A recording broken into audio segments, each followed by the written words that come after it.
ನಿನ್ನೆವರೆಗೂ ಕೂಡ Donald Trump ಅವರು ಮಾತನಾಡ್ತಾ ಇದ್ದಂತ ಮಾತೇನು ಅಂತಂದ್ರೆ ಇರಾನ್ ಒಪ್ಪಂದಕ್ಕೆ ಬರಬೇಕು, ಒಪ್ಪಂದಕ್ಕೆ ಬಾರದೇ ಇದ್ರೆ ನಾವು ಯುದ್ಧ ವಿರಾಮದ ಅವಧಿ ಮುಗಿದ ಬೆನ್ನಿಗೆ ದಾಳಿಯನ್ನ ಇನ್ನಷ್ಟು ತೀವ್ರಗೊಳಿಸ್ತೀವಿ.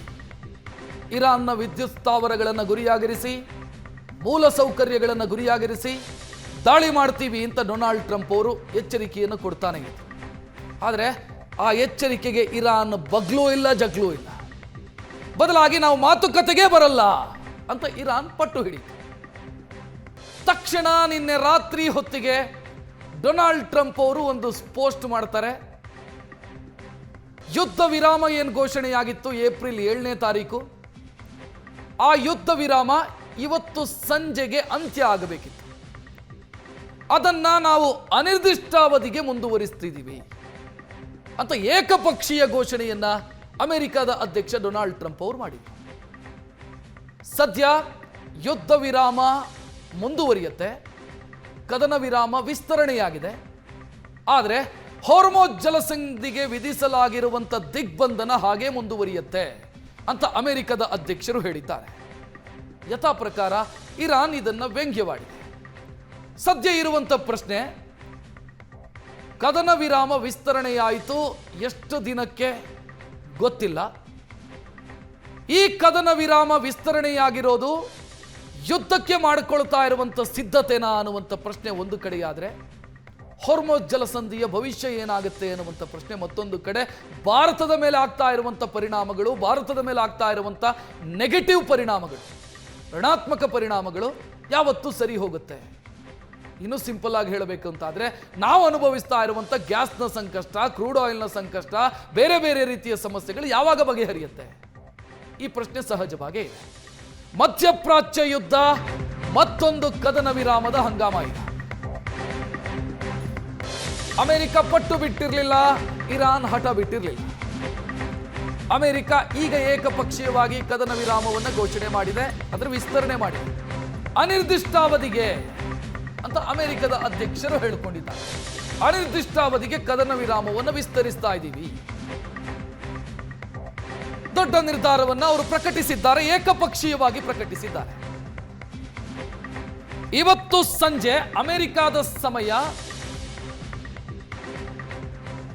8:30 ಹೊತ್ತಿಗೆ ಕದನ ವಿರಾಮದ ಅವಧಿ ಮುಕ್ತಾಯ ಆಗ್ತಾ ಇತ್ತು. ಆದರೆ ಆ ಕದನ ವಿರಾಮವನ್ನ ವಿಸ್ತರಣೆ ಮಾಡ್ತಾ ಇದ್ದೀವಿ. ಇರಾನ್ ಮೇಲೆ ನಾವು ಮಾಡಬೇಕು ಅಂತ ಬಯಸಿದ್ದಂಥ ದಾಳಿಯನ್ನ ಸದ್ಯಕ್ಕೆ ನಾವು ತಡೆ ಹಿಡಿದಿದ್ದೀವಿ. ಇರಾನ್ ಪ್ರಪೋಸಲ್ ಇಡ್ಲಿ ನಮ್ಮ ಮುಂದೆ, ಅದರ ಮೇಲೆ ನಾವು ಡಿಸೈಡ್ ಮಾಡ್ತೀವಿ ಅಂತ ಅಮೆರಿಕದ ಅಧ್ಯಕ್ಷರು ಟ್ವೀಟ್ ಮಾಡಿದ್ದಾರೆ. ಅದಕ್ಕೆ ಅವರು ಕಾರಣ ಕೊಟ್ಟಿದ್ದಾರೆ. ಅವರ ಟ್ವೀಟ್ ಅನ್ನೊಮ್ಮೆ ನೋಡ್ಬಿಡೋಣ. ಅಮೆರಿಕದ ಅಧ್ಯಕ್ಷರು ಮಾಡಿರುವಂಥ ಪೋಸ್ಟು, ಅವರ ಟ್ರುತ್ ಅನ್ನುವಂಥ ಸಾಮಾಜಿಕ ಜಾಲತಾಣದಲ್ಲಿ ಮಾಡಿರುವಂಥ ಪೋಸ್ಟ್ ಅನ್ನೊಮ್ಮೆ ಗಮನಿಸೋಣ. ಇದು ಡೊನಾಲ್ಡ್ ಟ್ರಂಪ್ ಅವರು ಮಾಡಿರುವಂಥ ಪೋಸ್ಟು ತಮ್ಮ ಟ್ರುತ್ನಲ್ಲಿ. ಅವರು ಹೇಳ್ತಾರೆ, ಪಾಕಿಸ್ತಾನದ ಪ್ರಧಾನಿ ಮತ್ತು ಪಾಕಿಸ್ತಾನದ ಸೇನಾ ಮುಖ್ಯಸ್ಥ ಇವರು ನಮ್ಮ ಬಳಿ ಮನವಿ ಮಾಡಿಕೊಂಡ್ರು. ಅವರ ಮನವಿಯನ್ನು ನಾವು ಪುರಸ್ಕರಿಸಿ ಇರಾನ್ ಮೇಲೆ ಮಾಡಬೇಕು ಅಂತ ಉದ್ದೇಶಿಸಿರುವಂಥ ದಾಳಿಯನ್ನು ಸದ್ಯಕ್ಕೆ ತಡೆದಿದ್ದೀವಿ. ಸೀಸ್ ಫೈರ್ ಅಂದರೆ ಕದನ ವಿರಾಮ ಮುಂದುವರಿಯುತ್ತೆ, ವಿಸ್ತರಣೆಯಾಗುತ್ತೆ ಅಂತ ಡೊನಾಲ್ಡ್ ಟ್ರಂಪ್ ಅವರು ಟ್ವೀಟ್ ಮಾಡಿದ್ದಾರೆ ಅಥವಾ ಪೋಸ್ಟ್ ಮಾಡಿದ್ದಾರೆ. ಅದಾದ ಬಳಿಕ ಇನ್ನೊಂದು ವಿಚಾರ ಇದೆ ಅಲ್ಲಿ. ಅದು ಯಾವುದು ಅಂತಂದರೆ, ಅದು ನಮ್ಮ ಮೇಲೆ ಪರಿಣಾಮ ಬೀರೋದು. ಯುದ್ಧ ಇವರು ಏನಾದರೂ ಮಾಡ್ಕೊಂಡು ಸಾಯ್ಲಿ, ಎರಡೂ ದೇಶಗಳಿಗೂ ಕೂಡ ಒಬ್ಬರು ಹಠ ಬಿಡ್ತಾ ಇಲ್ಲ, ಒಬ್ಬರು ಮೊಂಡುತನ ಬಿಡ್ತಾ ಇಲ್ಲ, ಏನಾದರೂ ಮಾಡ್ಕೊಂಡು ಸಾಯ್ಲಿ. ಆದರೆ ನಮಗೆ ಸಮಸ್ಯೆ ಆಗ್ತಾ ಇರೋದು ಸ್ಟ್ರೈಟ್ ಆಫ್ ಹಾರ್ಮುಜಲ್ಲಿ. ಬಟ್ ಸ್ಟ್ರೈಟ್ ಆಫ್ ಹಾರ್ಮುಜ್ನ ಸಮಸ್ಯೆ ಬಗೆಹರಿಯತ್ತಾ ಅಂತ ಕೇಳಿದ್ರೆ ಇಲ್ಲ ಅನ್ನುವಂಥ ಉತ್ತರ ಅಲ್ಲಿ ಸಿಗ್ತಾ ಇರೋದು ನೋಡ್ತಾ ಇದ್ದೀವಿ ನಾವು. ಇದರ ಮಧ್ಯೆ ಪಾಕಿಸ್ತಾನದ ಪ್ರಧಾನಿ ಒಂದು ಟ್ವೀಟ್ ಮಾಡಿದ್ದಾರೆ, ನೋಡ್ತಾ ಇದ್ದೀರಿ. ಶಹಬಾಜ್ ಶರೀಫ್ ಅವರು ಮಾಡಿರುವಂಥ ಟ್ವೀಟ್ ಇದು. ಅವರು ಹೇಳ್ತಾ ಇದ್ದಾರೆ, ಸಮಯ ಸಿಕ್ಕಿದೆ, ನನ್ನ ಮತ್ತು ಆಸಿಮ್ ಮುನೀರ್ ಅವರ ಮನವಿಯನ್ನು ಪುರಸ್ಕರಿಸಿದ್ದಾರೆ ಅಮೆರಿಕದ ಅಧ್ಯಕ್ಷರು, ಮಾತುಕತೆಗೆ ಸಮಯ ಇನ್ನಷ್ಟು ಜಾಸ್ತಿ ಸಿಕ್ಕಿದೆ ಅಂತ. ಇದು ಶಹಬಾಜ್ ಶರೀಫ್ ಅವರು ಮಾಡಿರುವಂಥ ಟ್ವೀಟ್ ಇದು. ಇಸ್ಲಾಮಾಬಾದ್ನಲ್ಲಿ ಮೀಟಿಂಗ್ ಆಗಬೇಕಿತ್ತು, ಮೀಟಿಂಗ್ ಕ್ಯಾನ್ಸಲ್ ಆಗಿದೆ. 2ನೇ ಸುತ್ತಿನ ಸಂಧಾನ ಮಾತುಕತೆ ಆಗಬೇಕಿತ್ತು, ಅದು ಕ್ಯಾನ್ಸಲ್ ಆಗಿದೆ. JD ವ್ಯಾನ್ಸ್ ಅವರು ಹೋಗಬೇಕಿತ್ತು, ಅವರು ಹೋಗ್ತಿಲ್ಲ. ಅವರ ಪ್ರವಾಸ ಕ್ಯಾನ್ಸಲ್ ಆಗಿದೆ. ಕ್ಯಾನ್ಸಲ್ ಅಮೆರಿಕ ಮಾಡಿದ್ದಲ್ಲ, ಇರಾನ್ ಮಾಡಿದ್ದು. ನಾವು ಬರಲ್ಲ ಅಂತ ಹೇಳ್ತು ಇರಾನ್. ನಾವು ಯಾಕ್ರಿ ಬರಬೇಕು? ನೀವು ನೆಗೋಷಿಯೇಷನ್ ಟೇಬಲ್ ಅನ್ನ, ಸಂಧಾನ ಮಾತುಕತೆಯ ಟೇಬಲ್ ಅನ್ನ ಟೇಬಲ್ ಆಫ್ ಸರೆಂಡರ್ ಮಾಡೋದಕ್ಕೆ ಹೋದ್ರೆ ನಾವು ಅದಕ್ಕೆ ಒಪ್ಪಲ್ಲ ಅಂತ. ನಾವು ಅದು ಶರಣಾಗತಿಯ ಟೇಬಲ್ ಅಲ್ಲ, ಅದು ಮಾತುಕತೆಯ ಟೇಬಲ್. ನೀವು ಅದನ್ನು ಶರಣಾಗತಿಯ ಟೇಬಲ್ ಮಾಡೋದಕ್ಕೆ ಹೊರಟಿದ್ದೀರಿ, ನಾವು ಬರಲ್ಲ ಅಂತ. ಇರಾನ್ ಮಾತುಕತೆಯನ್ನು ತಿರಸ್ಕರಿಸಿತು. ಅದರ ಪರಿಣಾಮ ಇದೆಲ್ಲ ಆಗಿದ್ದು. ಕದನ ವಿರಾಮ ವಿಸ್ತರಣೆ ಆಗಿತ್ತು.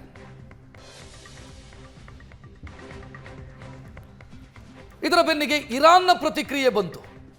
ಡೊನಾಲ್ಡ್ ಟ್ರಂಪ್ ಅವರ ಪೋಸ್ಟ್ನ ಬೆನ್ನಿಗೆ ಇರಾನ್ ಪ್ರತಿಕ್ರಿಯೆ ಕೊಡ್ತು ಈ ಕದನ ವಿರಾಮ ವಿಸ್ತರಣೆಯ ವಿಚಾರಕ್ಕೆ ಸಂಬಂಧಿಸಿದಂತೆ. ಮೊದಲ ಪ್ರತಿಕ್ರಿಯೆ ಇರಾನ್ನಿಂದ ಬಂತು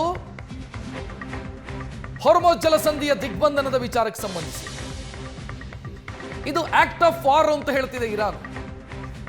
ದಿಗ್ಬಂಧನ ಅನ್ನೋದು ಆಕ್ಟ್ ಆಫ್ ವಾರ್ ಅಂತ ಇರಾನ್ನ ವಿದೇಶಾಂಗ ಸಚಿವರು ಟ್ವೀಟ್ ಮಾಡಿದ್ದಾರೆ. ಅಬ್ಬಾಸ್ ಅರಾಕ್ಚಿ ಟ್ವೀಟ್ ಮಾಡಿದ್ದಾರೆ. ಜೊತೆಗೆ ಇರಾನ್ ಹೇಳಿದ್ದು ಅಮೆರಿಕದ ಜೊತೆಗಿನ ಮಾತುಕತೆ ವೇಸ್ಟ್ ಆಫ್ ಟೈಮ್ ಅಂತ ಹೇಳಿದ್ರು. ಸಮಯ ಕೊಲ್ಲುವಂತ ಕೆಲಸ ಬೇಡ ಅದು ಅಂತ. ಮತ್ತು ನಮ್ಮ ದೇಶ ತನ್ನ ಸಾರ್ವಭೌಮತೆಯನ್ನು ಕಾಪಾಡಿಕೊಳ್ಳೋದಕ್ಕೆ ಬೇಕಾದಂತ ಎಲ್ಲ ಸಿದ್ಧತೆಯನ್ನು ಮಾಡಿಕೊಂಡಿದೆ. ಇದು ಸೈಯದ್ ಅಬ್ಬಾಸ್ ಅರಾಕ್ಚಿ, ವಿದೇಶಾಂಗ ಸಚಿವರು ಇರಾನ್, ಅವರು ಮಾಡಿರುವಂಥ ಟ್ವೀಟ್ ಇದು. ಅದರಲ್ಲಿ ಅವರು ಕ್ಲಿಯರ್ ಆಗಿ ಮೆನ್ಷನ್ ಮಾಡ್ತಾರೆ, ಆಕ್ಟ್ ಆಫ್ ವಾರು ನಮ್ಮ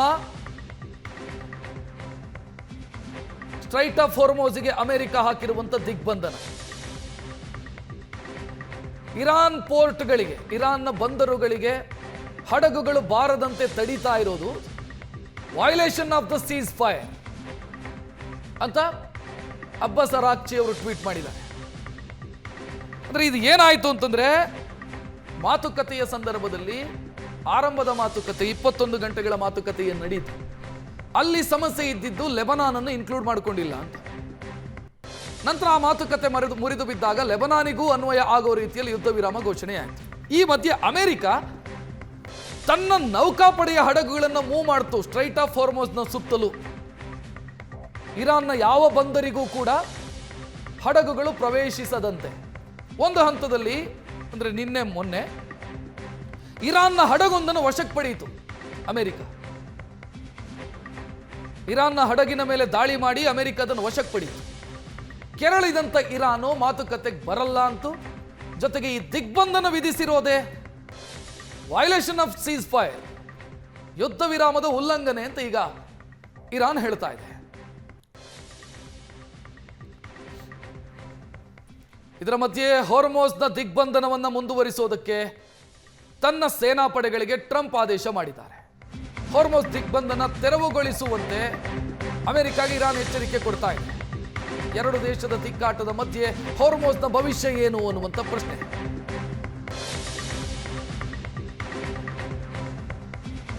ಹೊರ್ಮೋಜ್ಗೆ ವಿಧಿಸಲಾಗಿರುವಂಥ ದಿಗ್ಬಂಧನವನ್ನು ತೆಗೆಯೋದಕ್ಕೆ ಅಮೆರಿಕ ಅಧ್ಯಕ್ಷ ಬಿಲ್ಕುಲ್ ಒಪ್ತಾ ಇಲ್ಲ. ಅದನ್ನು ತೆಗೆಯದೆ ಮಾತುಕತೆ ನಡೆಸೋದಕ್ಕೆ ಇರಾನ್ ಒಪ್ತಾ ಇಲ್ಲ. ಸದ್ಯ ಹೊರ್ಮೋಜ್ನ ಭವಿಷ್ಯ ಏನು, ಭಾರತದ ಪರಿಸ್ಥಿತಿ ಏನು ಅಂತೆಲ್ಲ ಪ್ರಶ್ನೆಗಳಿದ್ದಾವೆ. ಈ ಕದನ ವಿರಾಮ ವಿಸ್ತರಣೆಯ ಘೋಷಣೆಯನ್ನ ಮಾಡಿದ ಸ್ವಲ್ಪ ಹೊತ್ತಿನ ನಂತರ ಡೊನಾಲ್ಡ್ ಟ್ರಂಪ್ ಅವರು ಮತ್ತೆರಡು ಪೋಸ್ಟ್ಗಳನ್ನು ಮಾಡಿದ್ದಾರೆ. ನೋಡ್ತಾ ಇದ್ದೀರಿ, ಇದು ಅವರು ಮಾಡಿರುವಂತ ಪೋಸ್ಟ್. ಅವರು ಈ ಪೋಸ್ಟ್ನಲ್ಲಿ ಹೇಳ್ತಾರೆ, Iran is collapsing financially. Iran ಆರ್ಥಿಕವಾಗಿ ನಾಶವಾಗುವಂತ ಹಂತಕ್ಕೆ ಬರ್ತಾ ಇದೆ. They want the strait of Hormuz opened immediately. Strait of Hormuz open ಆಗಬೇಕು ಅಂತ ಅವ್ರು ಬಯಸ್ತಾ ಇದ್ದಾರೆ. ಯಾಕಂತಂದ್ರೆ ಅವರ ಕೈಯಲ್ಲಿ ದುಡ್ಡಿಲ್ಲ. ತನ್ನ ಸೈನಿಕರಿಗೂ ಮತ್ತು ಪೊಲೀಸರಿಗೂ ಸ್ಯಾಲರಿ ಕೊಡೋದಕ್ಕೂ ದುಡ್ಡಿಲ್ಲದಂತ ಸ್ಥಿತಿಗೆ ಬಂದು ತಲುಪಿದೆ ಇರಾನು. ಅವರು ಸ್ಟ್ರೈಟ್ ಆಫ್ ಹೊರ್ಮೋಜ್ನಿಂದ ದಿನಕ್ಕೆ $500 ಮಿಲಿಯನ್ ಸಂಪಾದನೆ ಮಾಡ್ತಾ ಇದ್ದಾರೆ. ಇರಾನ್ ಬಯಸ್ತಾ ಇರೋದು ಸ್ಟ್ರೈಟ್ ಆಫ್ ಹೊರ್ಮೋಜ್ ಓಪನ್ ಆಗಬೇಕು ಅಂತ. ನಾವು ಅದಕ್ಕೆ ಅವಕಾಶ ಕೊಡಲ್ಲ, ನಾವು ಓಪನ್ ಮಾಡೋದಕ್ಕೆ ಬಿಡಲ್ಲ ಅಂತ ಇನ್ನೊಂದು ಪೋಸ್ಟ್ ಇದು.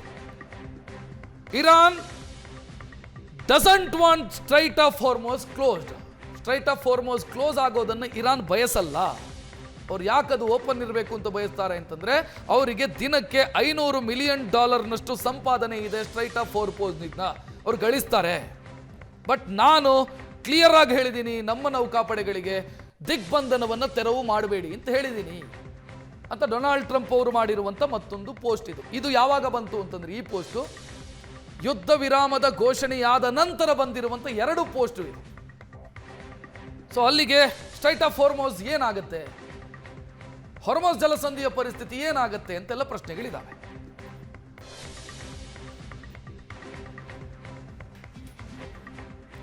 ಇದರ ಮಧ್ಯೆ ಜಾಗತಿಕ ವಿಶ್ಲೇಷಕರು ಒಂದು ಅನುಮಾನವನ್ನು ವ್ಯಕ್ತಪಡಿಸ್ತಾ ಇದ್ದಾರೆ. ಇದು ಕದನ ವಿರಾಮದ ವಿಸ್ತರಣೆಯಲ್ಲ, ಯುದ್ಧಕ್ಕೆ ಮಾಡಿಕೊಳ್ತಾ ಇರುವಂತ ಸಿದ್ಧತೆ ಅಥವಾ ಯುದ್ಧಕ್ಕೆ ಇನ್ನಷ್ಟು ಸಿದ್ಧತೆಯನ್ನು ಎರಡೂ ದೇಶಗಳು ಮಾಡಿಕೊಳ್ತಿದ್ದಾವೆ. ಇದಕ್ಕೆ ಪೂರಕ ಅನ್ನುವಂಥ ಒಂದು ಬೆಳವಣಿಗೆಯಾಗಿದೆ. ಇರಾನ್ನಲ್ಲಿ ಮಿಸೈಲ್ ಒಂದನ್ನು ಸಾರ್ವಜನಿಕವಾಗಿ ಪ್ರದರ್ಶನ ಮಾಡಿದೆ. ಕೋರಮ್ ಶಹರ್ 4 ಅನ್ನುವಂಥ ಬ್ಯಾಲಿಸ್ಟಿಕ್ ಕ್ಷಿಪಣಿ, ಇದರ ಸಾರ್ವಜನಿಕ ಪ್ರದರ್ಶನವನ್ನು ಮಾಡಲಾಗಿದೆ.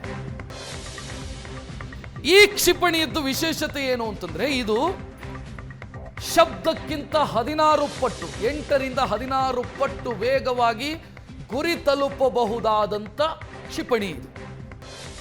ಸೊ ಮ್ಯಾಕ್ 5 ಅಂತಂದ್ರೆ ಶಬ್ದಕ್ಕಿಂತ 5 ಪಟ್ಟು ವೇಗ. ಅದನ್ನ ಹೈಪರ್ಸೋನಿಕ್ ಮಿಸೈಲು ಅಂತ ಕರೀತಾರೆ. ಈ ಮಿಸೈಲು ಈಗ ನೀವು ಅಲ್ಲಿ ನೋಡ್ತಾ ಇದ್ದೀರಲ್ಲ, ಆ ಮಿಸೈಲು ಕೋರಮ್ ಶಹರ್ 4 ಅನ್ನುವಂಥ ಮಿಸೈಲ್ ಇದು. ಇರಾನ್ ಹೇಳುತ್ತೆ ಇದು ಶಬ್ದಕ್ಕಿಂತ 8 ರಿಂದ 16 ಪಟ್ಟು ವೇಗವಾಗಿ ಗುರಿ ತಲುಪಬಲ್ಲಂತ ಮಿಸೈಲು ಅಂತ. ಜನ ಸೇರಿದ್ದನ್ನ ಕೂಡ ನೀವು ನೋಡ್ತಾ ಇದ್ದೀರಿ. ಇರಾನ್ನ ಧ್ವಜವನ್ನ ಹಿಡಿದು ಜನ ಘೋಷಣೆ ಕೂಗ್ತಾ ಇರೋದು ಏನಂತ, ಡೆತ್ ಟು ಅಮೆರಿಕಾ, ಅಮೆರಿಕದ ಸಾವು ಅಂತ ಘೋಷಣೆ ಕೂಗ್ತಾ ಇದ್ದಾರೆ. ಈ ಮಿಸೈಲು 2000 ಕಿಲೋಮೀಟರ್ ವ್ಯಾಪ್ತಿ, ಅತ್ಯಂತ ವೇಗದ ಹೈಪರ್ಸೋನಿಕ್ ಮಿಸೈಲ್ ಇದು. ಕೋರಮ್ ಶಹರ್ 1, 2, 3 ಎಲ್ಲ ಈಗಾಗಲೇ ಇರಾನ್ನ ಬತ್ತಳಿಕೆಯಲ್ಲಿದೆ. ಇದು ಅದರ ಅಪ್ಡೇಟೆಡ್ ವರ್ಷನ್ನು ಕೋರಮ್ ಶಹರ್ 4 ಇದು.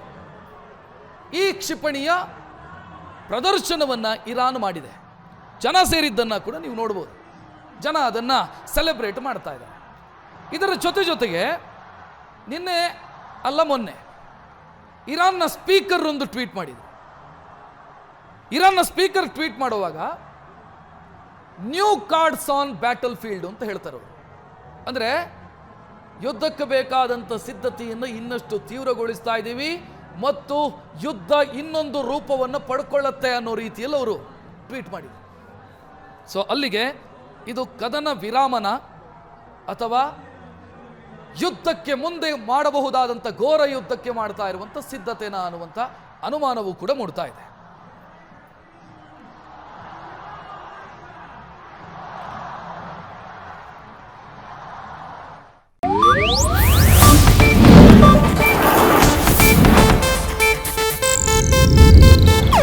ಇದು ಏಷ್ಯಾನೆಟ್ ನ್ಯೂಸ್ ನೆಟ್ವರ್ಕ್ ಪ್ರಸ್ತುತಿ.